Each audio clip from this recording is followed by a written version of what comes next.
live from the Counterpunch Media Mobile Studios in Grand Blanc, Michigan. It's time for real lives, real families, real fitness. It's time for Derek Noel Fitness.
Testing 1 2, testing 1 2.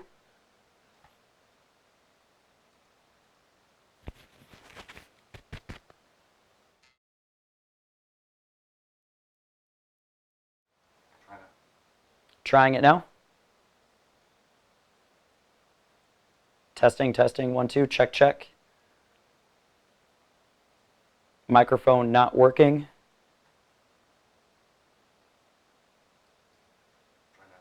Trying it now. Test 1 2. We are trying to. They have sound. All right, everybody has sound. We are good. All right, so as long as we have sound, I have the thread open right now. Please let me know if it cuts out at all, but I'm just going to run this right back from the top. So, starting all over again. Hello, everyone. Welcome to episode, I think it is 28 of Derek Noel Fitness Live. We're going to be having a really good time today. I'm super pumped about this topic. It's one of my favorite things to talk about, one of my favorite things to do, and that is writing a strength program. I'm going to keep it super basic. I am going to be covering this as if we have no actual experience writing workouts before ever, and we're going to keep it super basic so that you can literally take a pen and paper, like I actually have today, as I'm writing a basic program with that as well. So if you are one of those people who is looking to spread their wings a little bit and begin a strength program, which, to be completely honest with you, I believe everybody should be doing some sort of strength programming somewhere, you'll be able to do it. And by the end of the show today, you'll have a nice program with some action steps of what to do the next time you walk into the gym, which is awesome because it's Sunday night. If you write this tonight, in the next 30 minutes, you'll have something awesome to work with. Now, before I get there, I do have one thing that I want to point out. We have a brand new phone system that we have working this time, which is going to be really cool. I'm really excited about this. So starting in about 10 minutes or so, we're going to be opening up the phone lines to...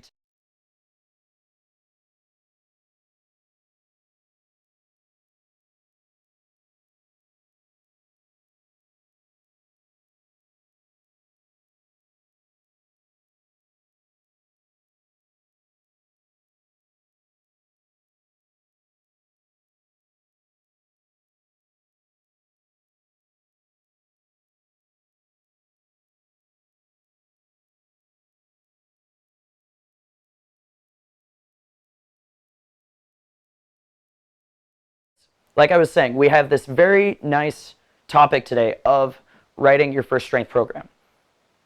So a lot of times people will send me a message going like, hey, I literally just don't know what to do in the gym. Or one thing I hear all the time is people walking into a gym and staring at all the equipment and then just wandering around, and most of their time is spent wandering aimlessly, just doing a set here or there on each exercise before they leave. Now, that's okay. You can still get some work done, but it's always better to kind of learn and know exactly what our goals are. Nick, one of my buddies, is saying every day is arm day. I've seen your legs, dude. You've been hitting the two-a-days, bud. So with this entire thing is going to be designed to give you a nice action plan, which is going to be awesome, and it's going to be designed entirely for you. This is not going to be a template. We're writing a program for you. So get your pen and paper ready. We're going to start working through this. First thing we need to do is determine what our goal actually is. There is the saying that exercise is different from training. Exercise is the sake of exercise for exercising. Training is the act of exercising with a specific goal in mind because you are training for that goal. So the entire concept of this right now, I want you to figure out what we are training for, because as soon as it turns into training, you have a goal that you're going to work for and you're automatically going to be more committed to it, which is going to be awesome.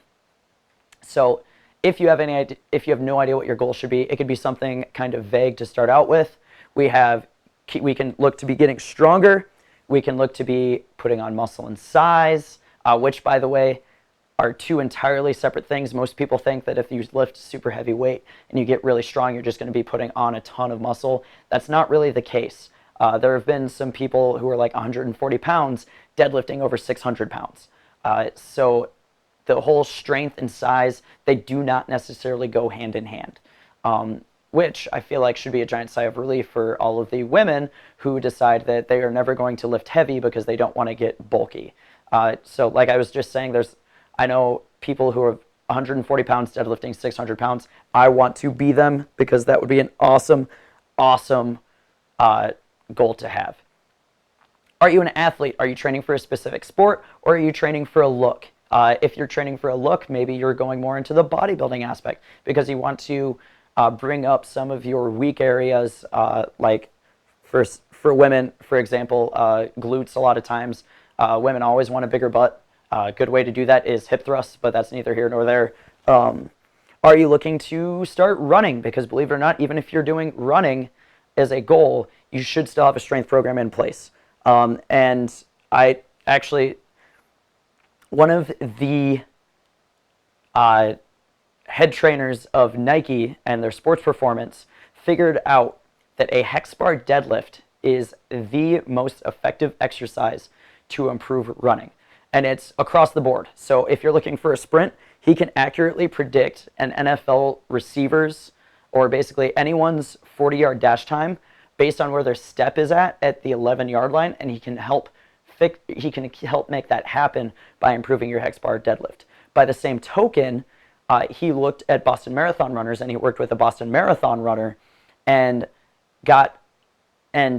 made them hex bar deadlift, got their hex bar deadlift numbers up, and it decreased their stride, or it increased their stride length, so they had to take less steps in the Boston Marathon, which for shorter duration marathon or running isn't a big deal, but if you're running a full length marathon, cutting your steps by about 2,000 or 3,000 can be a huge energy saver and allow you to be able to push even harder. So no matter what you're doing, you should have those strength things. Everything matters. The second thing we should be doing is we should be looking at how many days per week we can realistically train. If we're just starting a strength program, I highly, highly advise going for a 3-day-a-week program. You do 3 days a week, and then we work through that. 4 or 5 can be done, 6 can be done, but right out of the gate, if you try and go from 0 to 100 miles an hour, if you try to go from 0 days to 5 days a week strength training, number one, your body for the first probably month that you're doing that is going to hate you, and you're going to be so sore you're not going to want to move, and that's really going to impact your drive of, if you're really getting that sore from doing it, are you going to keep doing it? Sustainability is huge. Make sure that you're doing a program that you can sustain realistically for a long period of time. Next up, we're starting to get into the nitty-gritty. So we figured out what our goal is, and we figured out how many days a week we want to be training. Next up, we need to figure out something called the split. So this is the weightlifting split, or if you've heard bodybuilders talk about, hey, what's your split? This is getting down into the nitty-gritty a little bit. It's entirely preference unless you're specifically training something. So someone like a wrestler will have probably, like, if they're doing a 3-day-a-week in-season program, they'll probably have an upper body and a lower body day, and then they'll have a speed explosiveness day to help work on that, and they'll be doing some running and sprints and things like that all throughout the day. As Nick was just saying in the thread, the bro split, which can be like chest and biceps or chest and triceps if you're looking for a push day. You can have a pull day where we're working all of the pulling muscles. Then we can have a leg day, or you could do something like legs and abs, arms and shoulders, and then chest and back, which is the Arnold Schwarzenegger split. That's how he used to train. And he used to do that 2 times a week, which was a lot of volume. Again, we don't want to look at something super intensive. We just kind of want to start thinking about how we're going to be doing this. Another thing you could do is you could do a full body strength. You could do a full body explosiveness. So working on a couple different things that way. Let's get into writing the program now. So we have what we're thinking of doing. So allow me to get my next piece of paper. And I believe we may be opening up the phone lines soon as well. So we're going to get some paper. And I'm throwing that little sign out of the way. And let's see here. Say my name is Derek, and I have never worked out a day before in my life. I'm looking to get into the gym for the first time, and maybe I have some experience with the actual exercises, or I was part of a group training place, so I have a decent handle on form for exercises, but I really don't know or understand how to program this. This is going to be really cool. When we're writing this program, we want balance. That balance is going to be key.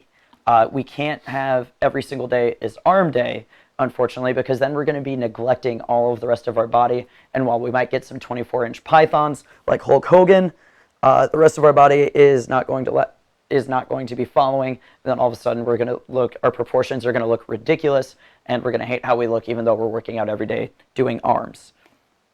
Sorry, Nick. We want to work the entire body throughout the week. I'm not saying do full body all the time, but I am saying like by the end of the week, we want to have hit basically everything in the body. Again, if you're an athlete and we need to be more specific with what we're doing, then that's a whole other thing. But for right now, we're just working with the general population. My name is Derek. I am a 35-year-old. I'm not actually 35. I'm throwing out an age. I'm a 35-year-old who has a shoulder that kind of bugs me. I'm making this up as I go, by the way. A piece of paper, I'm literally writing this up. So I'm a 35-year-old with some shoulder issues. Now, I'm thinking about this, and I really only want to do 3 days a week. I feel like Monday, Wednesday, Friday is probably going to be a good idea. So I'm going to go Monday, Wednesday, and Friday. So I have those 3 days. Now I want to figure out what I'm going to do on those days. I had some experience before deadlifting. I absolutely love deadlifting. I'm going to make my deadlift day a Friday. So I got my deadlifts on Fridays. Why am I deadlifting on Friday? Simply because I know that's going to make me want to go work out on Friday, even though that weekend, the weekend binging is calling my name. I want to at least make sure that I get my deadlifts in. Monday, I also want to make sure that there's something really fun for me, so I'm going to go with my squats. I'm doing squats on Monday for a couple reasons. Number one, I know all of the bros are doing chest day on Monday, so all of my equipment's going to be free. But also, I really like squats. It's a nice body part. And then Wednesday, bench press. Oh, by the way, my goal is to gain strength overall. So that's what I'm looking to do. I'm looking to gain strength, which means I want to work with those big compound movements. Real quick, let's break down what a compound movement is versus a single joint movement, because all it is the amount of joints that's involved. If you have something like a squat is a compound exercise because it involves more than 2 joints. It involves your hips, it involves your knees, and it involves your ankles, which means a lot of muscles are being recruited. Every muscle attached to that joint is being used in order to go through that movement. Also with the squat, it's a really good one because the muscles in your legs are some of the largest muscles in your body, which means we need to do a lot of work and it's going to be really taxing and our body is going to have to adapt, which is really cool. The entire point of strength of gaining strength is to adapt to be able to lift more heavy things. Another example is the deadlift, which again is using my entire lower body, but that one also ends up using your shoulders a little bit. So it works even more muscles. It works all of the muscles throughout the back as well. The bench press, we have the shoulder, the wrist a little bit, and the elbow. So we're working a lot of the upper body. We want to be able to hit these big compound movements that involve a lot of muscle groups. And typically we want to be able to do those first because they're going to take the most amount of energy and we want to make sure that we get them out of the way. When we're working a single muscle, let's say a bicep curl, I have my arm locked in and really the only joint that's moving is my elbow joint. So that means this one muscle here is working. Bicep curls are great to help build strength for this motion or this motion, this nice good curl, or bringing your hands to your face or things like that. But they're not going to do so well in terms of burning calories, which again, if we're looking for a look, if we're looking for our body to look a certain way, we want to be able to burn those calories because chances are fat loss is going to be part of one of our goals. So we always want to work compound to single muscle. So on this, I have Monday for squats, I have Wednesday for bench press. I want to talk about push and pull days. So Wednesday is a bench press day, which is a pushing motion. So why not just get all of my pushing stuff out of the way on that day as well? So Wednesday is going to be a push day. Those are also technically push muscles, but we'll talk about that later unless when we're talking about a push day, we want a little extra booty work. We can always hit booty twice a week. They're pretty big muscles. Or if you want them to be bigger, hitting them twice a week might be a good idea. But when we're talking about push, we want to think about not just muscles we're working, but how do they work. I had 2 entire episodes actually about how they work. I'm sure if you go back, if you go to our YouTube channel, you'll be able to go back. The name is literally something like how muscles work or something like that. So you can always go back, use that as a resource if you're looking to deep dive into this. Otherwise, just remember we're doing pushing things. So what kind of ways can we push things? Well, we have a horizontal push, which is actually what a bench press is. I'm looking to shove someone, so I'm pressing something that way, so out, away from me. Or we have a vertical push, so I'm pushing something up over my head and bringing it in. A lot of people also have fairly underdeveloped shoulder muscles, so we want to be careful with this when we're first starting out, but we also want to build that strength because a lot of times that'll help build stability in our shoulders as well and prevent things like torn rotator cuffs or labrums or just those wear and tears like the super cracky shoulders, which I know a lot of people have from working with a lot of people in the general population. So we have the push day. What can we do? Well, we want to work a horizontal push. We got our bench press out of the way. That's cool. We also want to be able to hit our shoulders. So maybe after hitting our bench press, we can work something like a dumbbell shoulder press. So we have our bench press. We're going to go a dumbbell shoulder press. Or you can use a barbell or whatever is really available. You can do a kettlebell. If all you have is a dumbbell, you can do a dumbbell. Or if you don't even have a bench press or a bench, maybe you're doing it laying on the ground and doing a floor press instead. So we have our shoulders. Well, we also want to hit our triceps. So if we're going to a Globo gym or like a big box gym, they say, places like an Anytime Fitness or Planet Fitness or whatever, and they have a cable machine, that's really cool. We can do a cable push down. And if you have any questions about what these exercises are, if on YouTube, there are tons and tons of forum videos on how to do these. We're doing some cable push downs. That's going to hit our triceps. We hit our shoulders. We want to hit some chest. So how about after we bench press, actually, we go ahead and we do an incline press, an incline dumbbell press, or we can do some dumbbell flies, which will actually hit the shoulders as well. And let's see, we have the horizontal push from the bench press. We have the vertical push from the dumbbell overhead shoulder press. We have our triceps being hit with those tricep push downs. We have the incline dumbbell press. And again, we want to work a little bit more compound to that. So if we were thinking about working more compound to least compound, we'd have the bench press, shoulder press, incline dumbbell press, and then the dumbbell flies and tricep push downs. That's 5 exercises, and I'm hitting everything. If I'm looking at sets, and this is the first time, you can just kind of assign like a 3 sets of 10 thing. If you do 3 sets of 10 of each exercise, you'll be off to a really good start. And that'll probably, with the 5 exercises, take you between 30 and 40 minutes, as long as you're not spending a lot of time just moseying around. So we have our push day down. Now we have our pull day. We want to think about the muscles there. We have our lats, we have our back in general, and then we have our biceps, which is also an accessory to help pull things. And then we, again, if we're looking at our legs, we have our hamstrings, which will help as well. So let's go ahead and do this. So I'm looking at Friday now. We have pull. I started with a deadlift, which is a really, really awesome compound movement. Now I'm going to think about going for a row. So I'm thinking I'm going to do a row. We can use this seated cable attachment, right? So we're going to go with a seated cable row. And if you think about that, what direction are we pulling that?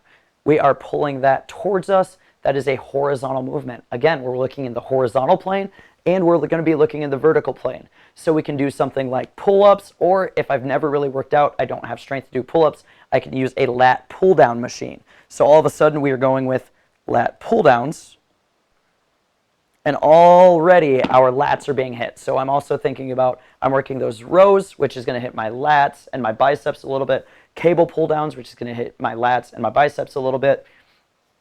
I want to hit my rear delts. So I'm going to do a cable face pull. I'm going to be squeezing those shoulders back because I know that if I overdo it on my push days, my shoulders might start to internally rotate that can lead to some other things. So we have some face pulls, which we can use either a band or a cable for. It really doesn't matter. And then we're going to do the ultimate bro exercise. We're going to do some bicep curls. Same deal. I'm just going to go 3 sets of 10. And again, by the time I'm done with that, it should probably be about 30 or 40 minutes. And I'm done with that, and I'm feeling pretty tanked because I've really done that. I've really hit it. Now, we have our last day. We're going to jump back to Monday, my favorite day, leg day. Really easy, but again, we want to be able to hit all of the muscles in our legs. Luckily, a lot of leg exercises that you can do if you don't have access to a gym like a leg curl or a leg extension, you can still do a lot with. So we have our squat. I'm going to do a nice barbell squat. The other king of exercises, that's on Monday. That's how I'm starting my week off. I'm getting under that bar. I'm standing back up with it. That's my favorite exercise. Again, I'm just going to stick with 3 sets of 10 because it's super basic and it'll get you where you need to go when you're first starting out. From there, that works basically everything in the legs. Maybe I want to do a little bit of extra quadricep work. So how do they work? I need to push things with my legs. Well, I can always do something like a dumbbell lunge. So let's go nice dumbbell lunge, which by the way also works everything. Also a very nice compound movement because to be completely honest, as Coach Derek, I'm not a big fan of doing exercises that completely isolate one muscle group in the legs. I would much rather just be super effective and give myself Bambi legs as quickly as possible and then call it a day and be done and on with it. So we got some barbell squats. I'm going to do dumbbell lunges. Yeah, I want to hit my butt, so I'm going to do some split squats. Those split squats, really going to make sure I hit the glutes, or I can do some hip thrusts, or I can do both. Yeah, let's not do split squats. I'm a 35-year-old with a shoulder issue. I'm not going to be doing split squats because I'm going to fall over if I try to do them right off the bat until my balance gets a little bit better. So I'm going to be doing hip thrusts instead. So that's going to feel real good. Squeezing the booty, working hard. It's going to be nice. I'm going to get a nice dude butt from doing all those hip thrusts. It's going to be awesome. And then from there, I can do basically anything else I wanted to do. I can do a bodyweight hamstring curl if I have a stability ball. Let's go. I have a stability ball. I'm going to do some hamstring curls to help build up my hamstrings.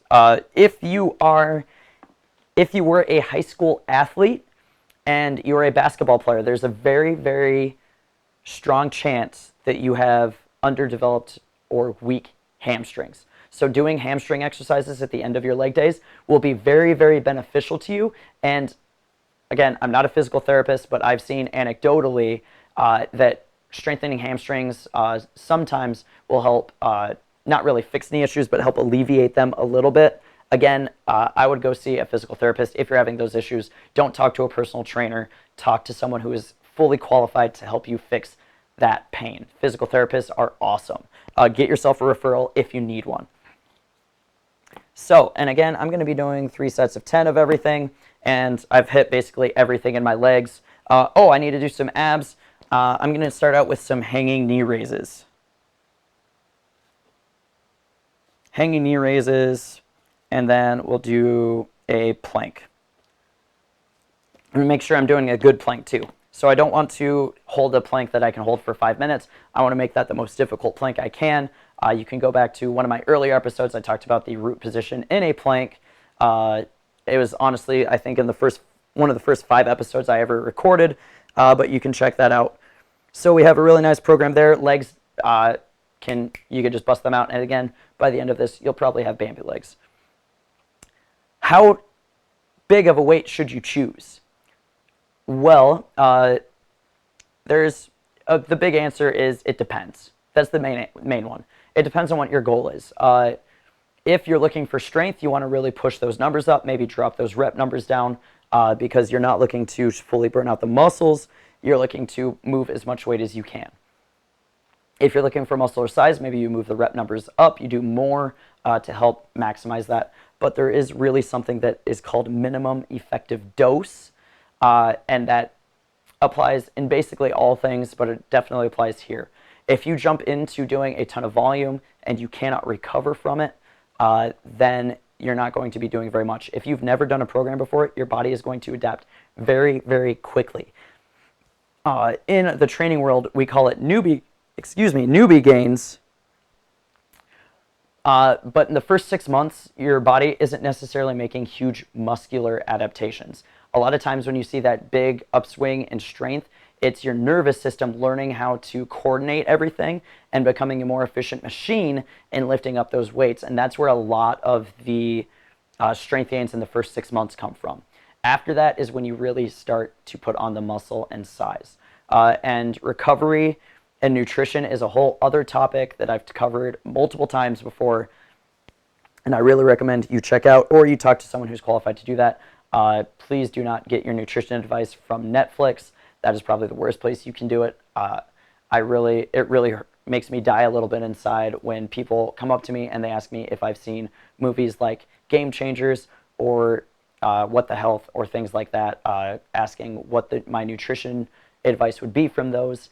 Just remember, those things have an agenda and they want you to believe a certain way, so they cherry pick and present information in the way that they want you to interpret it.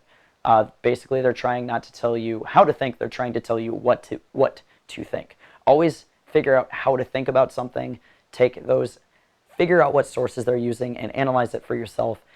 Really awesome unbiased website that you can go to in order to look at different supplements, for example, is examine.com.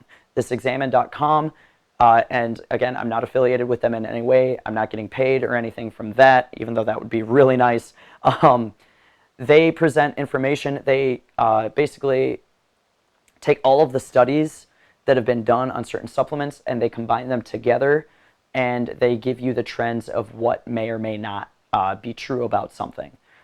They've done this for many supplements, and I really recommend, if you have questions about this or if you're wondering if you should take something, go to examine.com, type in the supplement, and do some research for yourself. It has a nice synopsis up top, which is basically like, hey, this is what we found based on these studies, and then it'll tell you what it is. Coconut oil is a really big eye-opener there. So we have a nice program. I've kind of given you a nice little walkthrough, and again, if you have if you need some help with some ideas for some exercises, if you Google some exercises, there are a ton of basic strength programs. I've lined one up here.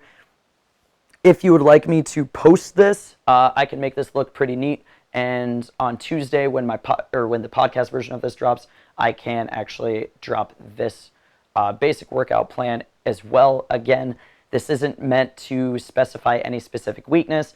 This one is generalized for someone who may or may not have shoulder issues, and it's stuff that I can do. If you have knee issues or shoulder issues, you should tailor it around that. One thing that I didn't do is when I was doing this as a 35-year-old with shoulder issues writing this program for myself, is I didn't pay attention to myself saying that I have a shoulder issue, and all of a sudden I'm doing a bench press and a shoulder press and an incline dumbbell press and some dumbbell flies. So I need to be aware that, hey, that might be really taxing on my shoulder. I might need to lay off. Maybe I need to do something with cables or bands to help strengthen my shoulder, or go to a physical therapist and kind of lay off my push day a little bit before I make those decisions. But then I'll be good. So always pay attention to what your own body is telling you. Program around it. I can post this. You know what? I'm just going to post this on Tuesday. I'm going to make sure that I have it set and ready to go so I don't forget to do that, because I know sometimes I'm pretty forgetful. And it'll be a nice program for someone who has never really worked out or has no idea what they're doing in the gym. And if you follow this for a while, another thing that people think about when they're writing programs is they think that they need to change up the exercises all the time because they need to do something like confusing the muscles. And for those listening in the audio version, I just said that in quotes because that has been proven time and time and again that confusing the muscles isn't actually a thing. The best thing you can do is actually just do the same exercises over and over with slightly increasing loads all the time, which is something called progressive overload, which is a whole other topic by itself. And you can ride that for basically ever, or until you finally plateau out and you don't get any stronger from that. Hopefully this has helped everyone out. Please let me know in the comments below. If you know someone that this can help with, please share this on their wall or text them the link to this video. You can find me on Instagram at @TheDerekNoel. You can find me here on Facebook at facebook.com/TheDerekNoel as well. You can find us on the YouTube channel. If you go and search for Counterpunch Media, all of the previous episodes are on there, and you can listen to me wherever podcasts are found, wherever you listen to them, Stitcher, Spotify, iTunes. It's there. If you could leave me a 5-star review on iTunes, I would really appreciate it. It helps us out a lot. It helps spread the word. Have a great night, everybody.